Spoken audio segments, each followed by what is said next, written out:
All right, welcome everybody. Is everyone excited? I feel everyone's just kind of down. Can we get some woo? Thank you, thank you. My name is Olga Lekova. I have two titles for today. I am a global vice president at Copper, managing our partnerships, and I'm also a founder of Women's in Industries Network. And first of all, I want to thank Salesforce's Women's Network for all of the efforts to put this together and have you guys all here. And please give a round of applause for Kendall right over there, who sold lots of fires today to make sure we have wine, food, chairs, and speakers. Thank you guys. Also, today we have a really good panel, but I like to start off with something that I was thinking about this morning. I was thinking about passion and empowerment, because a lot of the people that come to these panels really look for empowerment and passion. And a lot of us view it as a task and an action, something we need to get to. However, when you think of empowerment, it's something that we need to practice like a muscle on a daily basis. So today, your empowerment is being here and being fully present, so thank you for that. And when it comes to passion, it's something we really start looking into from being a child, something that our parents ask, what do you want to do? What's your passion? But passion is an emotion, and our emotions change. So it's okay to change your passions. And today from our speakers, we have a very, very diverse panel, and all of them have a story. So please pay attention. Make sure you ask the questions at the end, but we really get to discover their journey, their challenges, and most importantly, why you guys are here today is find mentorship, build your network. So please take advantage of that. We have a very unique group here, and we like to keep it intimate so you guys speak to each other. So hopefully that happens today. But essentially, we like to kick these panels off with a nonprofit, local nonprofit. So forgive me, there's a big bio that I did not memorize. And we're joined by Monument Crisis Center. It's a community-based nonprofit family resource center located in Concord. The center offers nutritious food, quality resources, and referrals to low-income individuals and families in order to help them become stable and secure in our community. Please welcome Sandra. She's an executive director, and she will take you through all the efforts they're doing in the community. Please, a round of applause, please.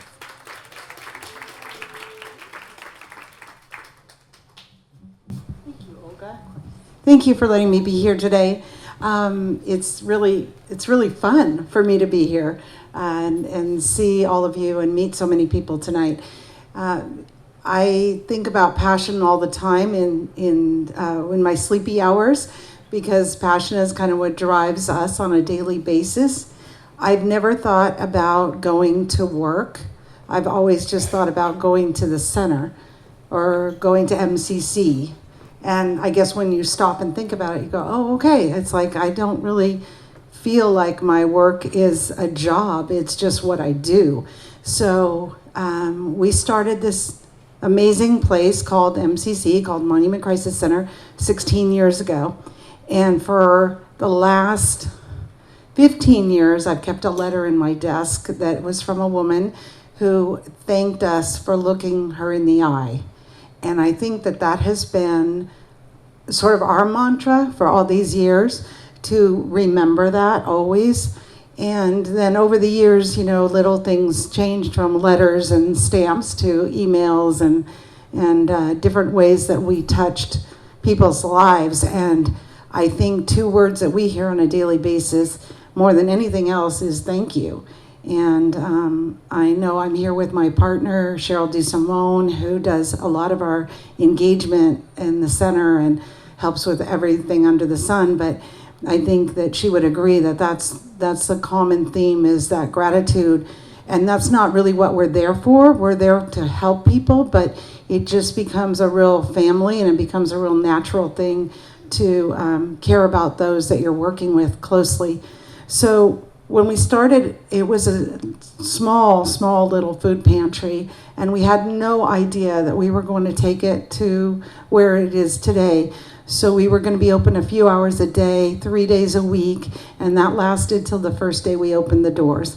And we had 84 families the first day, and we were going to give out food. We ran out of all that food and then had to go back to the drawing board. And I think what was really inspiring for us is we didn't have a staff at that time. We had high school and college students who had joined us in trying to make a difference in the community.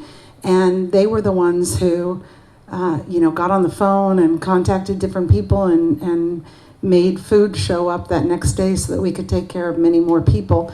But we learned very soon, too, that food wasn't the only thing that we were going to need to tackle, because food is definitely an issue, but it's also a symptom of much deeper problems and much more complex issues than we were really ready to tackle. So we started bringing in partner agencies to help us. So today we're a full family resource center. We have 5 core programs in food, in youth, seniors, resource and referral / health and wellness, which I'll tell you a little bit more about, and community engagement, which kind of wraps everything up. Because currently we have 10,000 clients and we only have a staff of 10.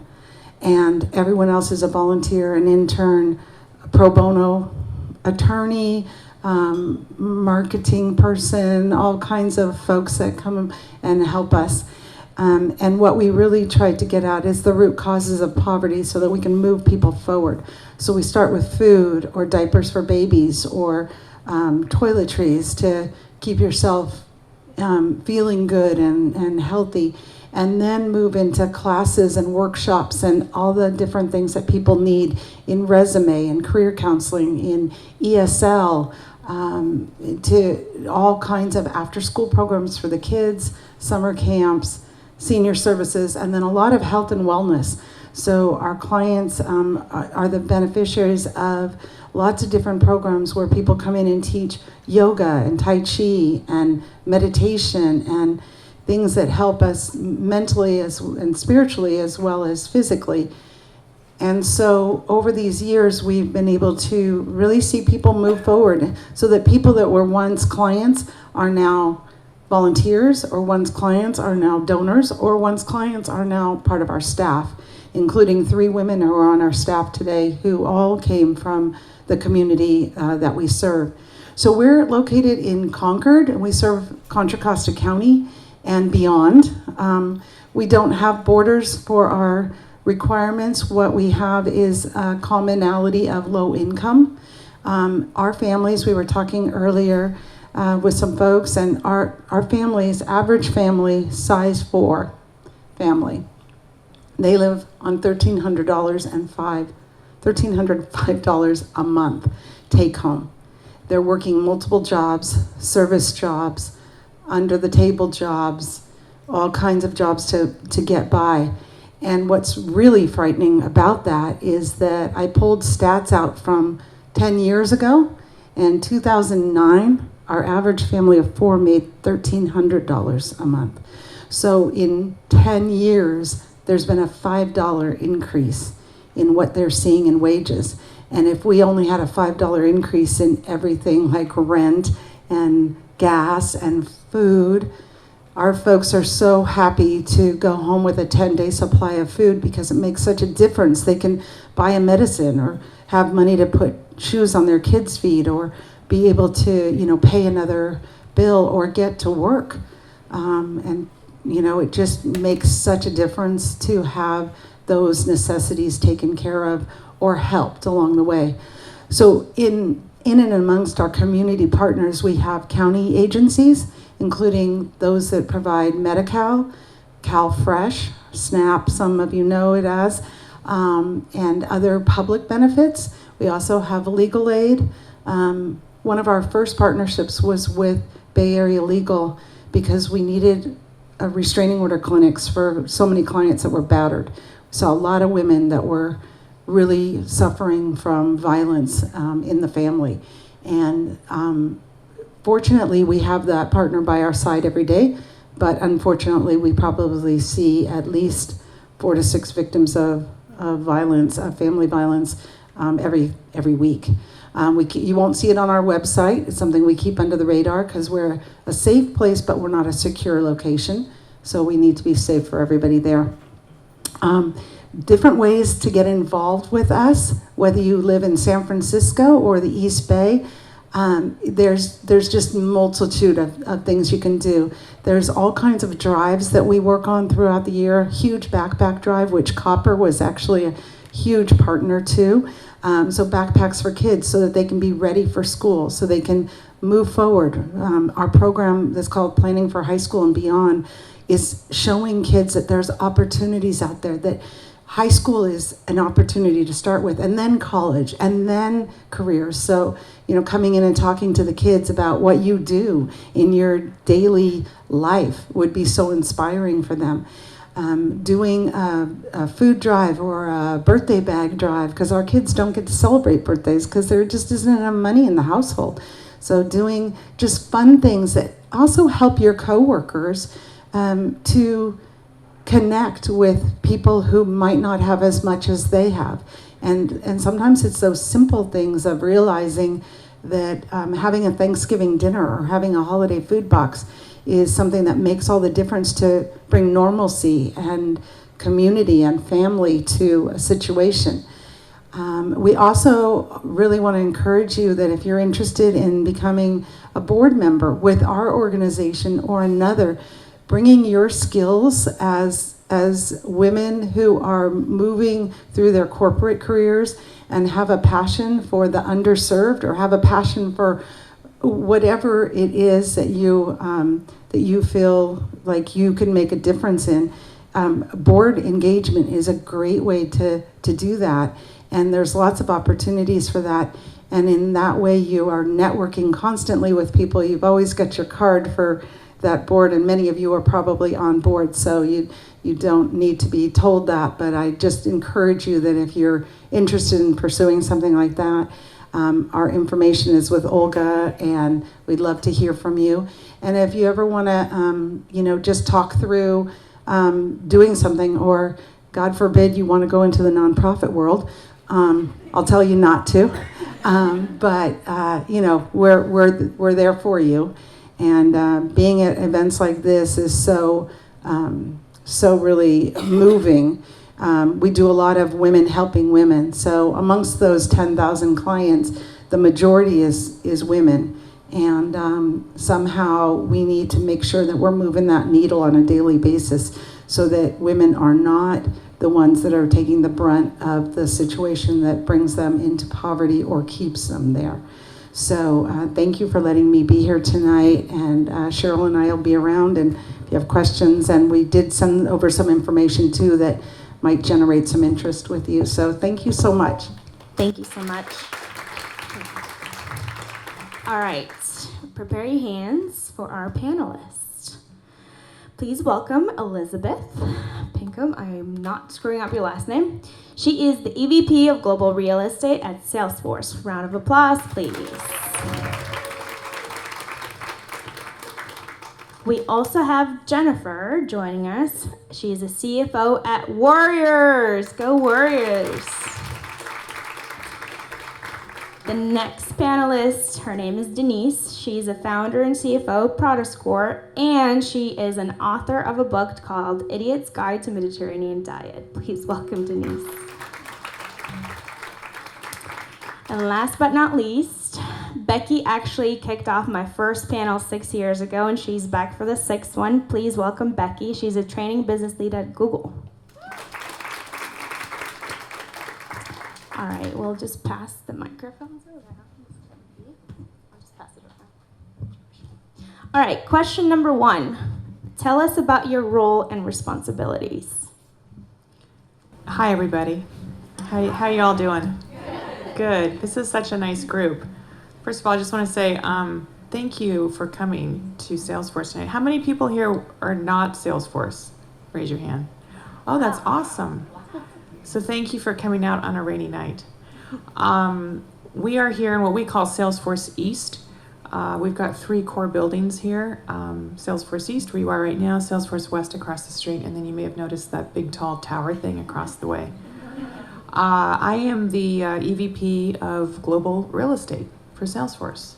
So that means that I get to help figure out how do we find homes for all of our people as we grow, and take new buildings and do this all around the world and make spaces where we can bring together groups like this and even larger groups and do all kinds of great stuff. So that's the role I'm in right now. I've been in it for about 3.5 years. Great. We actually bought our land from Salesforce, so thank you. So I'm Jennifer. I love being introduced as Jennifer, like I'm Beyonce. Jennifer. Jennifer Cobble-Quinto. I know it's a little imposing. Good luck to me for saying that. I'm the Chief Financial Officer for the Golden State Warriors. So my role is really to handle exactly that, the finances. It's around planning, strategery, I like to say, with players, expenditures. My largest task right now has been financing this arena that we just opened up down the street. It is the only privately financed sports and entertainment center in the country, so that's been my largest challenge. I think we're still trying to pay for it, so I'm not quite done yet, but that's my role. Hello, thank you everyone for coming out. My name is Denise Hazim. I am the founder of a company called Protoscore. And I get to do all the things that nobody else wants to do. So that includes dealing with finance, legal, hiring. It's a nightmare. But I'm also an author of a cookbook. I have a little bit of a foodie following. I started 13 years ago.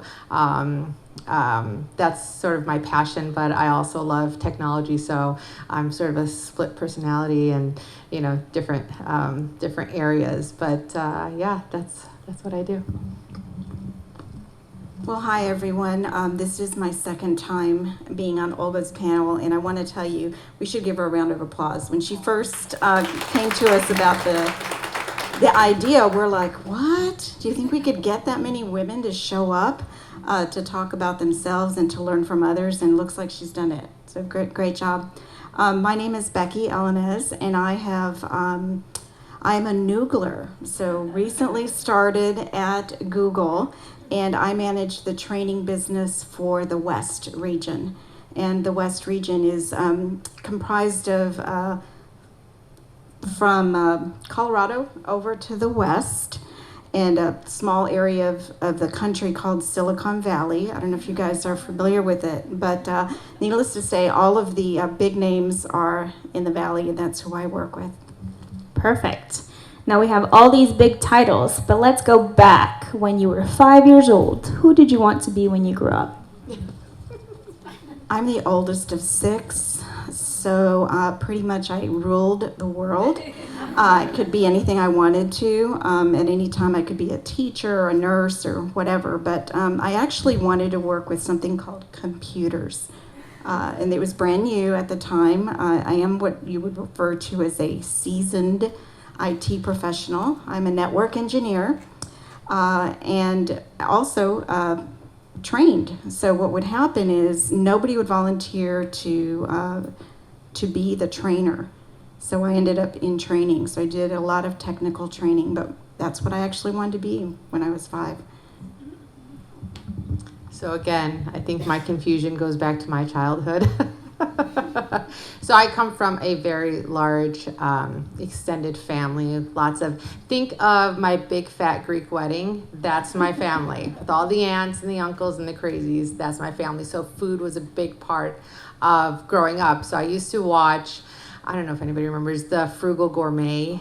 And then like this Amish lady who used to cook. This is like before Food Network. So I'd sit and I'd watch cooking shows all day long. So I wanted to be like a cook, a chef, anything that had to do with cooking.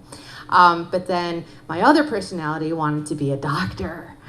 And then I saw the movie Few Good Men as a young child, and I probably shouldn't have watched it, but then I wanted to be a lawyer. So again, I have a very complicated background. I was in law school for a while, and then I stopped that, and then I went to finance, and then I was pre-med. So again, very confused person, but the important thing is I always try to do things that made me happy. So, if I could cook or teach a cooking class or anything like that, then I pursued it. And then technology was another thing because I love business, so I pursued that as well. So I wanted to be a newscaster. I grew up in Brooklyn, New York, and there was a newscaster named Kaidi Tong, and she was the only Asian woman on television at the time. I'm much older than all of you, and that was my dream. I told my parents, and they, obviously Asian, and they said no, and so, and obviously Asian, I've listened, and so I became an accountant. You're so funny. Well, when I was young, it was all about art classes. Have you guys taken a lot of those art classes when you were little? I just kept doing it. And English, I was an English major with an art history minor, which my dad was convinced I would never get a job. And oddly, I've somehow ended up in tech, which is the last thing, honestly, I ever thought I would end up in. But I think what's great is that in technology, there's room for creative people of all kinds. All brainwave patterns can work here. So that's, for me, was kind of like the big door that opened, is that it wasn't just for developers and engineers, but it's also for English majors and art history minors. Perfect, thank you. Now let's dig deep. Throughout your career, what was the toughest decision you had to make? Who's going to take it? I've got the mic, so I guess I'll take it. Taking accounting was the toughest decision because it wasn't what I really wanted to do. But actually, it ended up working out for me. I think, in business, the hardest thing for me is always hiring the right people, and then letting go of the wrong people. And for me, the hardest thing is letting go of the wrong people and doing that in a way that is compassionate and, kind. And that has always been, I think, the hardest, because when you hire somebody, you feel like you have a vested interest in their success. And when it doesn't work out, I think for me, that's been the hardest thing. I think kind of along those lines, but for me, it's about, it can be very difficult when you've got a big group of people and sometimes a lot of money that's been poured into something, whatever that project is, or that event is, or that, product is. And I think sometimes collectively, it can be really tough to say, this is not working out. And we just sort of have to put down the pencils, if you will, and walk away from this. And so that was something that was hard for me all the way through. And then I think this company's actually helped me with that, because we have a happy word for it, and it's called pilot. And so when we try new things, we're like, it's a pilot, it's a pilot, it's a pilot. And then if it doesn't work out, we're like, well, there goes that pilot. And if it works out, great. Because it allowed us to kind of put this emotional stuff to the side. And it also, I think, let the teams be freer to take more risk.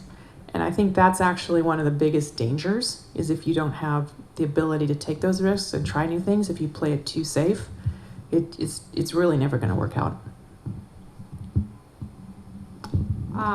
I think the hardest thing for me was not going back and finishing law school. So I got married. I'm originally from Michigan, so if there's any Michigan people here, woo, go blue. I'm originally from Michigan, and I got married after my second year of law school, and I moved to California, and I said, okay, I'm going to take a little break and go back and finish law school and be a lawyer.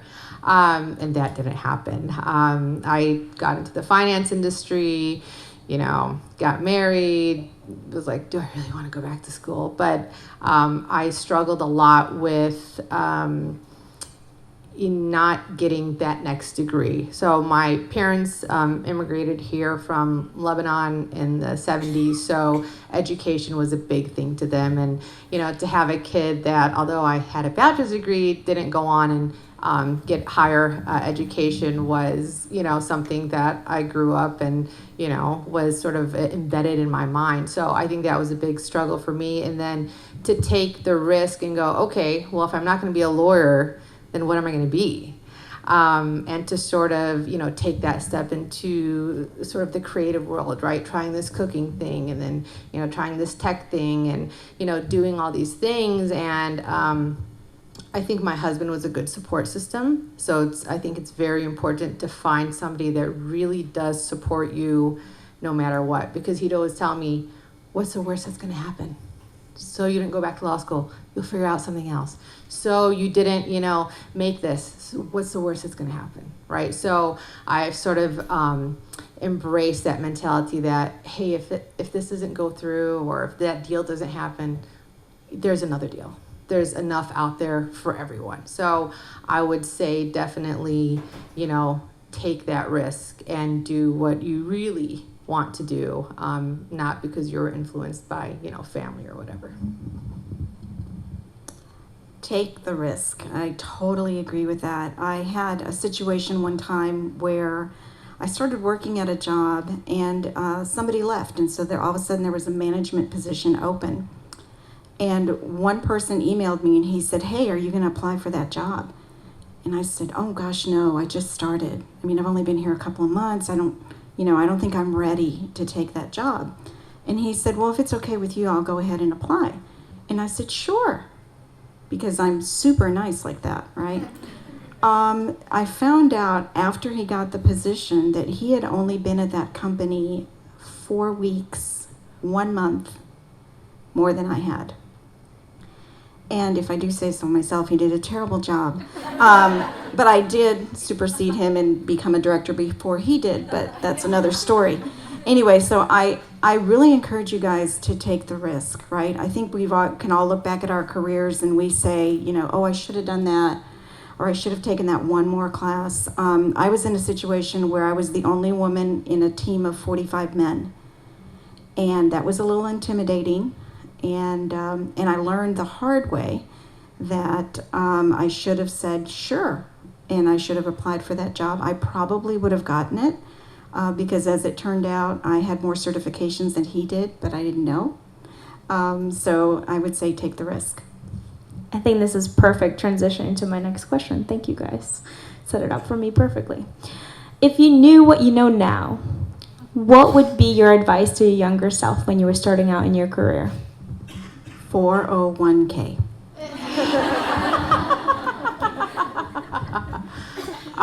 If I knew what I know now. So I was in your seat very often. I'd be looking up at speakers who were much more successful than I was, and I'd say, man, am I ever going to get there? And the answer is yes. You will get to wherever you're looking to go. Maybe it's not on the speaking panel, maybe it's something else, but I think once you put your mind to something, you can definitely achieve it. What was the question?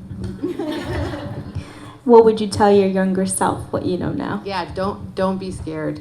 Don't be scared. And especially as females, women in technology, I think there is so much opportunity. And I think Salesforce and Google does a great job of bringing in a lot of female leadership, and copper. So I think that's huge. In the Bay Area, it's huge. I live in SoCal, and I can tell you there are a lot of men in technology. So don't be scared. Stand up. Say what you want to say. They're not going to do anything to you. So, yeah, don't be scared. Yeah, I think it's pretty similar to what's been said, but I call it like don't self-edit. It's something I know I did a lot earlier in my career, and it's little things too. It's like you've got a great seat at the table, and someone higher up comes in, and you like get up and move. Like that's self-editing. Like you got there first. Like keep your seat. Like little things that I think when I look back that were always being a little bit overly deferential, and that's a little bit of culture for me. But when I look back, I think, why did I do that? I was constantly self-editing and, leaving the room, leaving the bigger table, excusing myself first. I mean, those are things that I think are, I don't know if again, because of the culture that I was raised in, but I think, there are so many opportunities I think that probably came my way that I thought I wasn't quite ready yet for, or, you know, that I thought wasn't right for me at that time, or my parents wouldn't approve of, or all of those things. I put that all in a bucket of, wow, I really did a lot of self-editing. It's okay though. I mean, you know, you as you come to become more and more self-aware of the things that you do to sort of sabotage your own self, you know, you stop doing it. And I think it became apparent to me, wow, why am I like excusing myself from this room? Like, I belong in this meeting, and all of those things that I used to do. And I think the more self-aware you become of those things that you fall back to because of how you were raised or the expectations that were put upon you, the better it is for you to be able to get out of that pattern. But I think self-editing for me is something that I wish I had gotten some self-awareness about earlier, and I think it would have helped me to be further. I sort of think about it, and I, looking back, wish I had done this more often, which is to sort of have context for where you're at right now with your career, with your job. And a lot of career conversations I have with people at the company, people on my team, people outside my team, is I kind of just say, are you a generalist or are you a specialist? And it's okay to be either, but you're one of those things. And that leads to very interesting conversation. And they say, well, what does that mean? And when I say that, I'm like, well, when I started at Salesforce, I was a generalist. I wrote website copy, I did developer marketing, I did partner marketing, I did events, I did the advertising, I did the launch events, I worked on PR, I kind of did it all. I was a generalist. And I didn't know why I was doing all these things. I didn't have a master plan. I was just doing it because it was interesting and they kept giving me interesting things to do. But I didn't have any context. I didn't have any perspective on it. Then what happened is I found one of those things that I really, really loved, and that was events. And I said, well, that's what I want to do. And so I started the first Dreamforce, and I did the first 14 of them, if you've ever heard of that crazy show we do. Yep, did the first 14 Dreamforces, the world tours, and I specialized in events. So I became an event marketing specialist. And people started saying, well, what are you going to do with this? So you're going to go start your own events agency? Are you going to write a book? And I'm like, I'm just doing my thing. I didn't have that perspective on it.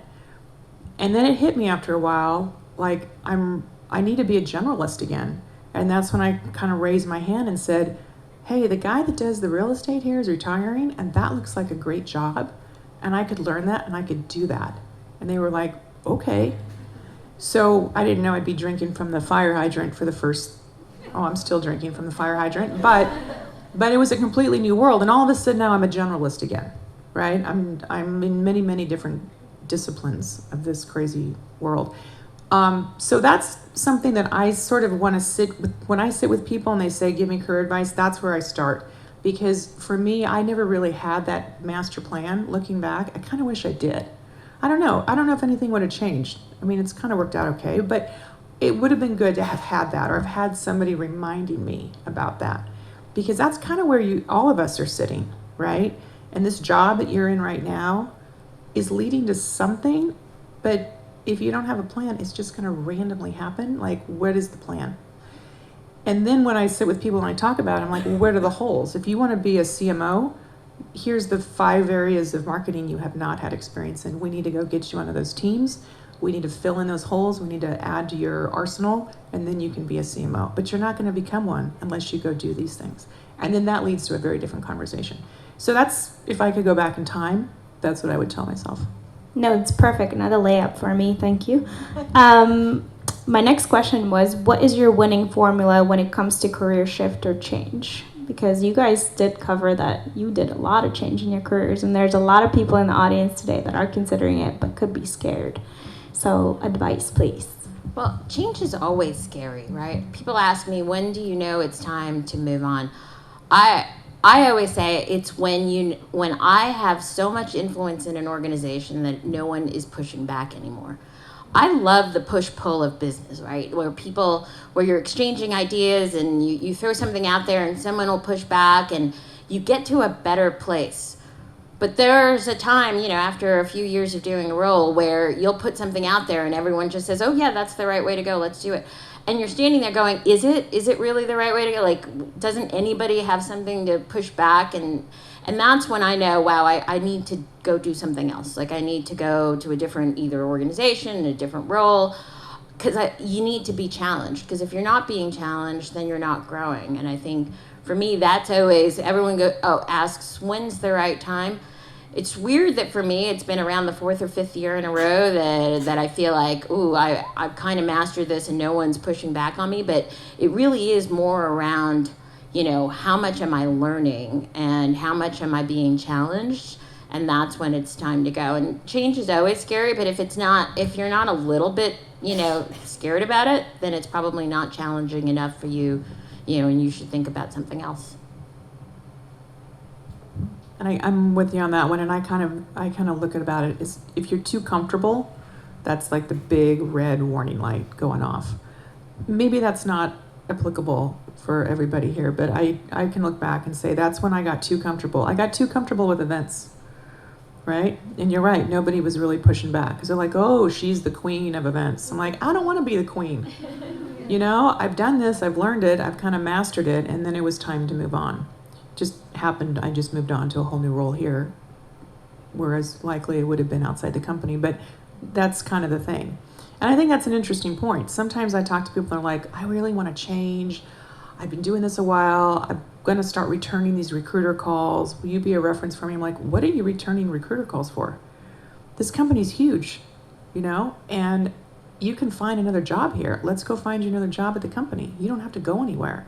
So it's kind of weird. I think sometimes people get this thing in their head that like, I'm done, got to move on. You may not. Your dream job might be right across the hall. Yeah, for me, it was when it's Sunday night and you're like, I have work tomorrow. Now, sometimes that's okay, right? Especially if if the weekend flew by, or like me, I have 2 kids, and sometimes my entire weekend is doing things with the kids, and I'm like, I didn't get to watch TV. So sometimes that's okay. But if you feel like, I remember this vividly, like being sick on Monday mornings, like, I have to go work with these people, and I don't like them, and I don't like, I don't like, and a lot of times it's because of whoever leadership is. Sometimes their vision or their path or where they want to take the organization is not what you agree with. I think that's definitely a red flag to go, you know what, I need to start looking elsewhere. I need to reach out to my contacts on LinkedIn, whatever, and, jump into something else for sure. All right, let's go light again. If you had a superhero power, what would it be and why? That is a great question. So I used to say teleport, right? Obviously. You could blink your eyes and just be wherever you wanted to be. But now I was reading this book and I thought it was really interesting. I think that I would like to be able to give people equity. And what I mean by that is not stock, that some of you are laughing, but that's actually very nice. People are talking about let's treat everybody, let's equality, right? And what does equality mean? It means treating everybody the same, right?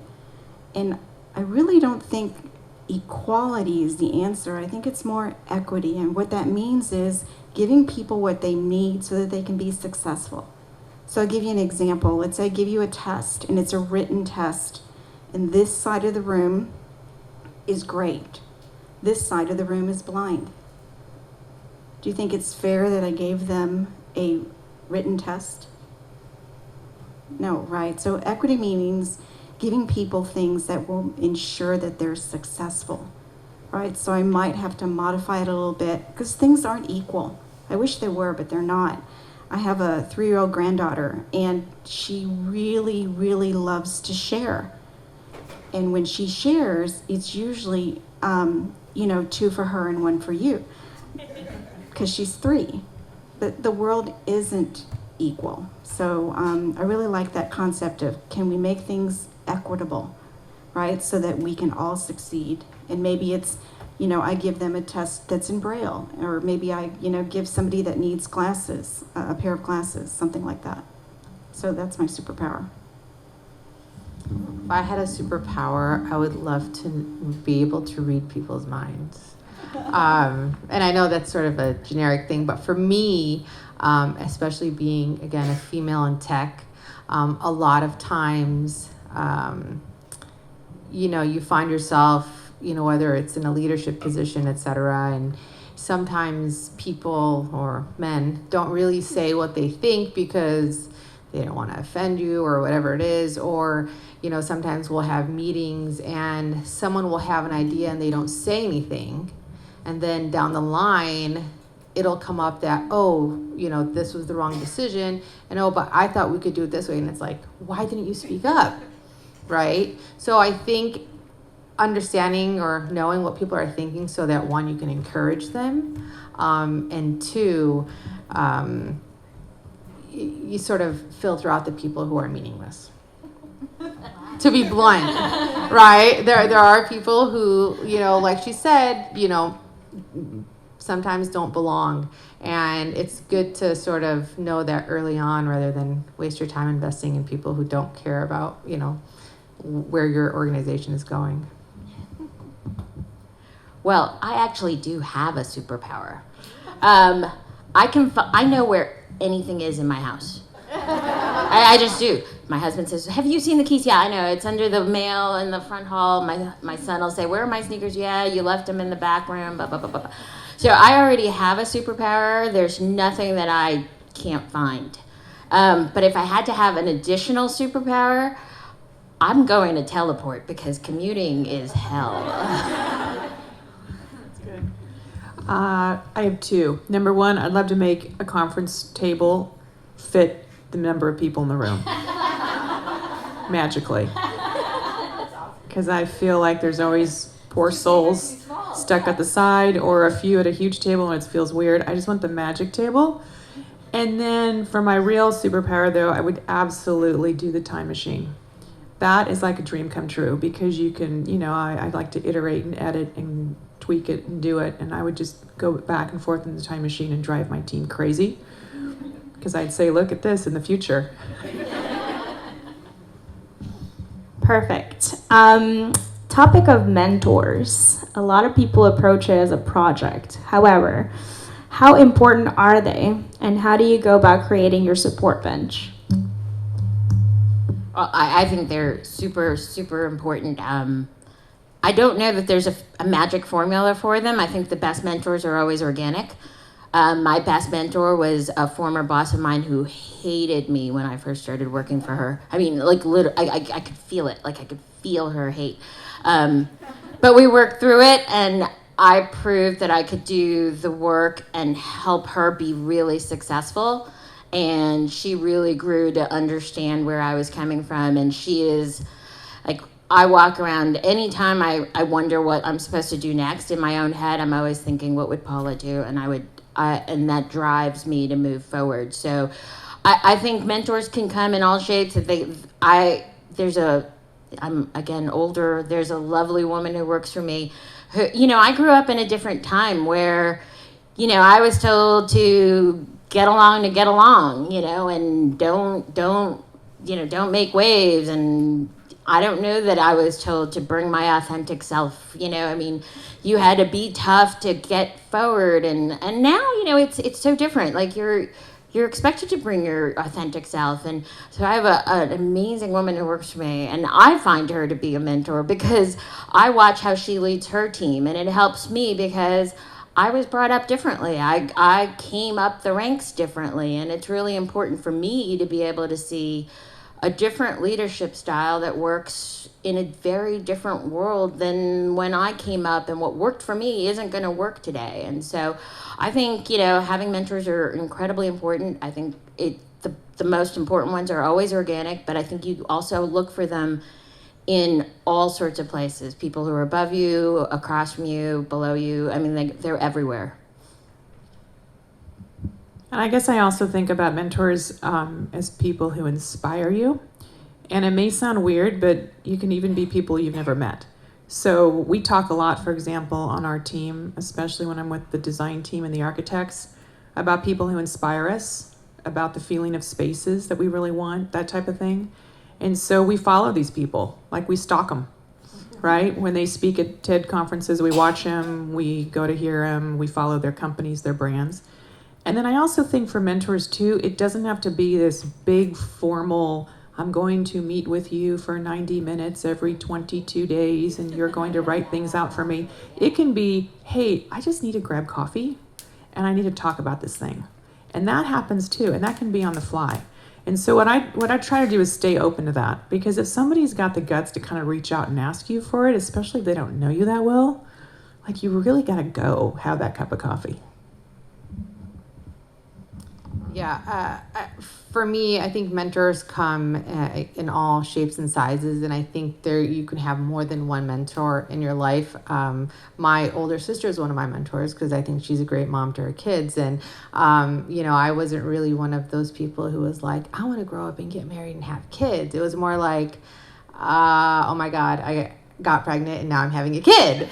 So, my mom would joke around and say, it was up until the baby actually came out that I realized, okay, you're going to be a good mom, because it just wasn't one of the things that I, look forward to. But I had a great mentor in my sister who, and I don't even know if she knows that she's my mentor. I just, go to her for advice, and I see how she raised her kids, and she did a phenomenal job. So that's one of my mentors. I think I have a lot of fantastic mentors in the business world that have come along again. And like she said, it's not like, I want you to be my mentor and I'm going to meet with you. It sort of just happens where, you find someone who, sort of cares about you and what you're doing and where you want to go and is there when you need to talk to someone. Fortunately, I have a few of those where they'll, out of the blue, just send me some information or make an introduction or just call me and say, hey, how are things going?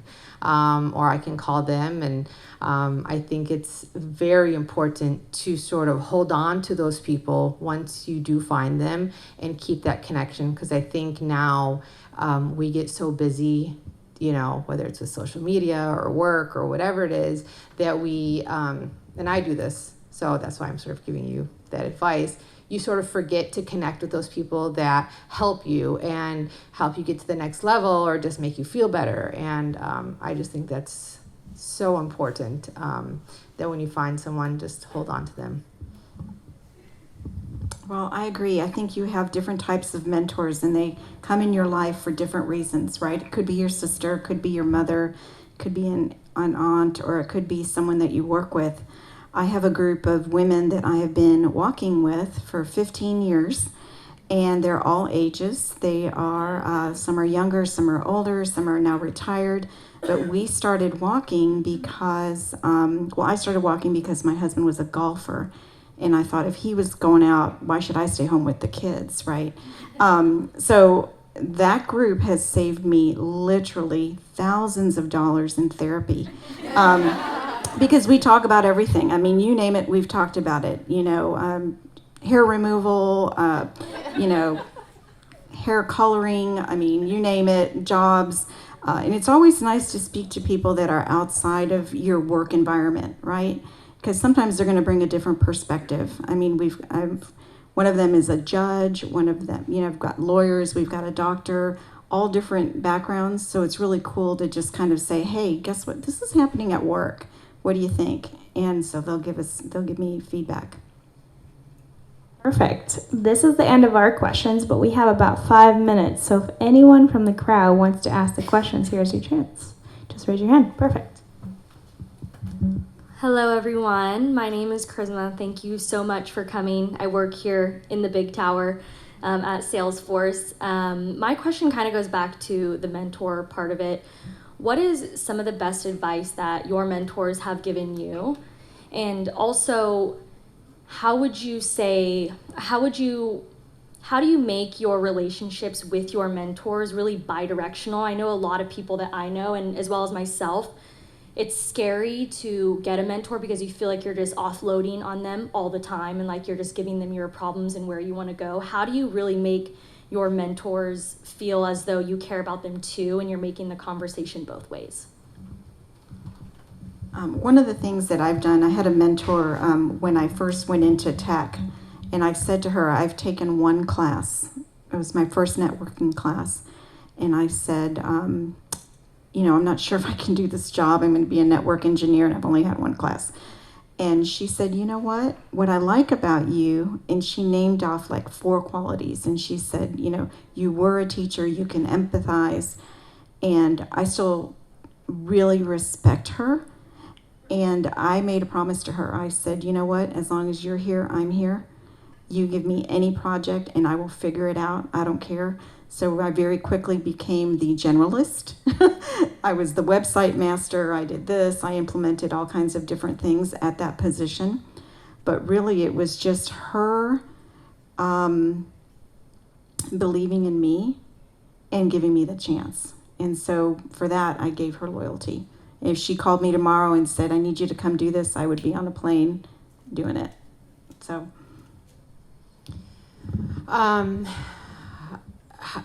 I learned something from my husband, and he always asks people, what can I do for you?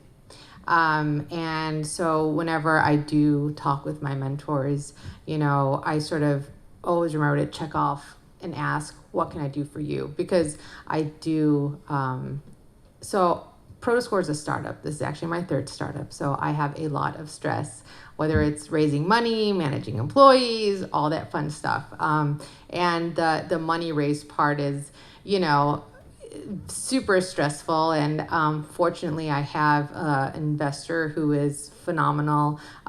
He was like the head of YPO in Los Angeles. And he's a great mentor because he's very blunt. So if you met him, you'd be like, wow, this guy's really vulgar. I don't like him. But once you get to know him, like we had a meeting yesterday and, we're raising money and we're getting diluted. And so it makes me very anxious. And, he saw it on my face and he said, what's wrong with you? And I said, well, I'm worried at the end of the day, blah, blah, blah, blah. And he's like, let's talk about it. And we just sat there for like 45 minutes and he like broke out reality for me and was like, this is what's going to happen. So, I think, being honest with your mentors is very important. Taking their advice, listening to their advice, not always taking their advice because you always have to do what's best for you. But also saying, what can I do for you? Or, it's as simple as like sending them a card and letting them know that they matter and taking that phone call when they're with their families, that matters to you. So I think that's important. Yeah, I think of mentorship, it's sort of a way to amplify your own brand. When you're a great mentor, that person is going to be, they're going to do their thing and be successful. And I think you kind of share in that glow.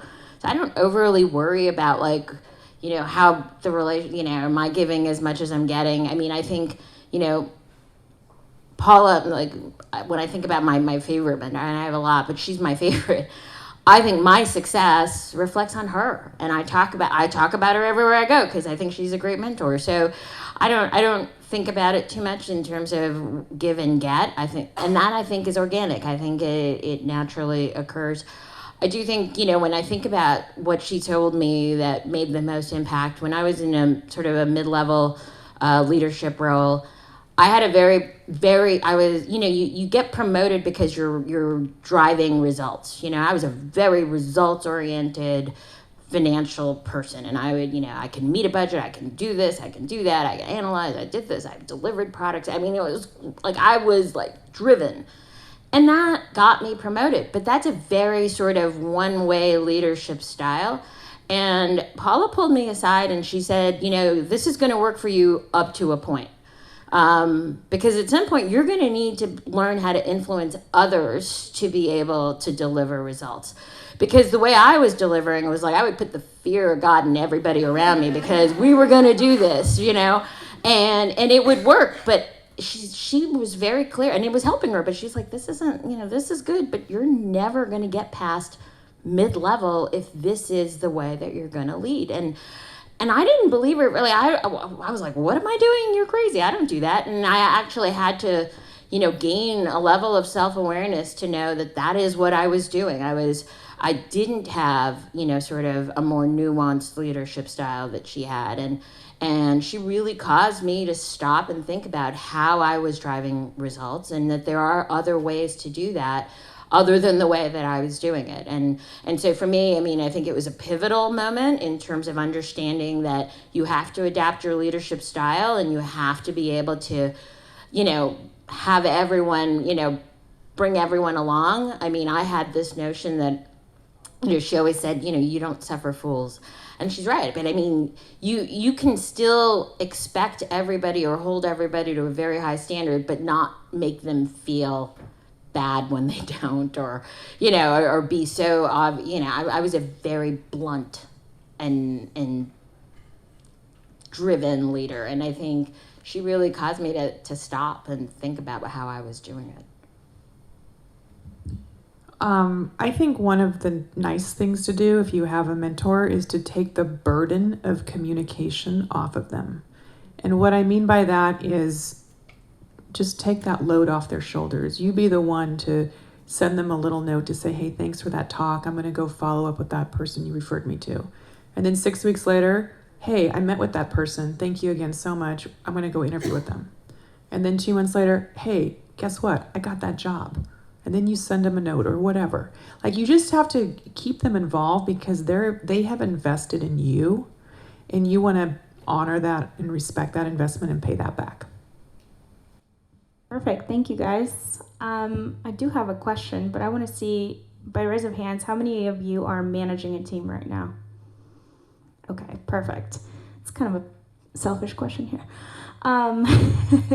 So I see a lot of young managers in the crowd, and I'm on a leadership team, and when I show up to the room, people think I'm an executive assistant.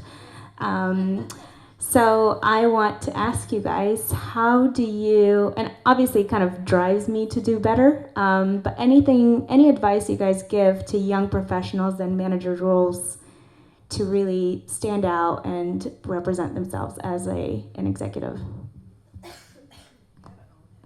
Man, how did I get stuck with the microphone?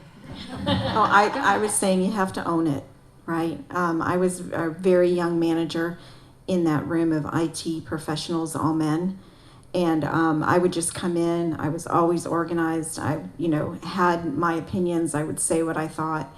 And we worked together at a startup company. And I really think that the founders really respected me because they would ask me a question and I would just tell the truth. I wouldn't sugarcoat it, right? I would just say, that's not going to work and this is why. And at first, I think I took them aback a little bit. But you deserve to be in that room. You're in that room for a reason. So just own it. Yeah, I agree 100%. So yeah, say what's on your mind. Don't be scared. They're not going to fire you over something you say. And yeah, being a younger person leading a group of employees or people who are sometimes older than you can be weird, because sometimes you're like, oh man, this person's like my dad's age, and you're like, oh. But I think just making sure that respect is there. So being firm to show that you are the leader and you are where you are because of your abilities, and they will respect you for that. Yeah, I still get it today. I'm in sports. I'm usually the only woman in the room. Every board meeting, I'm the only woman in the room. Last night we were entertaining some folks at the game, and I was the only woman in the room. And they don't think I'm the CFO. I have to put it on my jacket so that people know who I am. But it is about owning it. There's a backstory to that, but we don't have time for it today. I do think it is about being prepared. I prepare a lot to be sure that, that I am taken seriously, that I am always, and I don't mind practicing. I practice today. Anytime I know I'm going into a big meeting, I over prepare because there is not any, it's a blessing and a curse. I know I'm always going to be the most prepared person because I know I'm going to always be the most underestimated when I walk into that room. And I need to be able to, when I first open my mouth, own that room. And so for every board meeting, anything, I am over prepared. But that's what I do, and I think it's a great exercise, and I think, you know, the more you do it, and then you develop, like I've developed a sense of humor about it, because there is never a day where I don't walk in a room and people assume I should be getting somebody coffee, or, you know, it just comes with, especially in the industry that I'm in. But when I start talking about the business of sport, and both on the field as well as the back office or the financial aspects of it, I'm going to be the most knowledgeable person in the room. And I think that for me is what helps me get noticed. First of all, I love the CFO jacket. I think I need a head of real estate jacket, because in this job, I'm usually the only woman in the room, which was a shocker for me, because I came from corporate marketing, which is pretty heavy female, at least here at Salesforce. And I'll never forget my first real estate meeting. It was in New York, and I walked in, and it was all men in dark suits, very serious, and I sat down, and they're sitting there, and we all were kind of uncomfortable. And about 5 minutes later, they said, well, when is the Salesforce real estate guy showing up? And that's when I knew I had gone to Kansas. Like, I was in a whole other place. So I was sitting there nodding my head. I don't know if you saw, because you said exactly what I was thinking, which is if you have a seat at that table or a place on that team, you better exceed and surpass everyone's expectations. Because, you know, it's no fun to be there just because you're a woman and they needed to, you know, have a woman on the team. Sometimes that happens. I used to get offended by that. I don't anymore. But I could not agree more in terms of being over-prepared. Over-prepared. Not just prepared, over-prepared. And as you were telling your story, it made me think of the world I'm in, which is how I prepare for our board meetings, which is another new gig of this real estate job, is I present to our board every quarter. And we prepare for hours, and we dry run it, and we role play, and my team sits there and asks me hard questions. And it is like studying for, I don't know, I didn't go to business school, but I can only imagine. It's like that. And when I walk into that room for that 2-hour meeting, I am prepared, and I can answer those questions. And we did that from day one. And I kind of had to, because I didn't have the real estate background. So I knew I had to like get ready fast. But I have a great team that helps me do that. So think about that too, right? But I couldn't agree more. It's like, wow 'em. Thank you, guys. This completes our panel. There's still wine, but please give the hand to our speakers today.